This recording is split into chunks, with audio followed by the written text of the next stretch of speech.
Hi everyone, Kyle here to talk about this week's topic, something I learned about the G1000. I am actually in the process of getting my instrument rating right now, and there are several things that I learned that the G1000 will help me to accomplish. Namely, at times air traffic control might have me fly specific headings and altitudes, and they expect me to make those turns at standard rate. Well, before using a glass cockpit, you might have had to use some sort of calculation to figure out what bank angle you need to use for standard rate. Standard rate, as you may well know, means that you're turning at 3 degrees per second. Therefore, you will complete a 180-degree turn in 1 minute or a 360-degree turn in 2 minutes. This is helpful when you have to do complex things like climb 1,000 feet in 2 minutes while turning. You can expect how much you'll turn and how much altitude you'll gain for a specific given time. But I digress.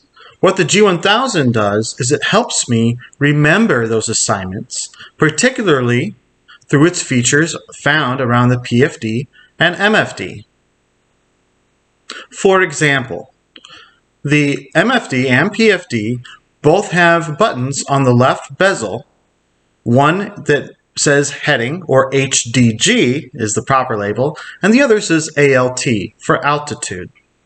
When given an altitude and heading by air traffic control, I will first respond with the direction of the turn, the heading, and the altitude. Then I will initiate the maneuver and quickly utilize the buttons on the PFD and MFD to bug, as it were, my heading, current heading, and my altitude. I do this by pushing on the heading button and on the altitude knob, and that will capture my present heading and my present altitude. I can then move the heading bug by turning the knob to the desired heading. Additionally, I can use the knob for my altitude, the large part, the outer knob, for thousands of feet in adjustment, and the inner knob for hundreds of feet. This way, if I ever am not sure about what altitude I just read back or heading, I can very easily glance on my altimeter on the PFD, and I can glance at the heading bug on my HSI. Further, the HSI includes a tool for determining if you are turning at standard rate. At the top of the HSI, whenever you initiate a turn, a magenta line will extend from the very top. There are several tick marks that are just above your heading indicator. The first tick mark indicates that you're turning at half standard rate, or 1.5 degrees per second. The second tick mark indicates you're turning at standard rate.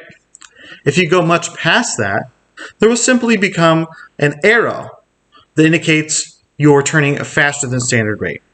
This takes a lot of the guesswork out and removes the requirement to do math to accommodate ATC. Additionally, on the G1000, the turn slip indicator goes from a traditional, what we've seen in the steam gauge as the rolling ball, to a triangle over a trapezoid. Now, the triangle indicates your present bank, and the trapezoid is much like your circle. So, whenever you're trying to figure out what you need to do to coordinate your turn, you simply step on the direction that the trapezoid has deviated from the triangle. I mean to say that if the trapezoid is deviated to one side, then you step on that corresponding rudder pedal.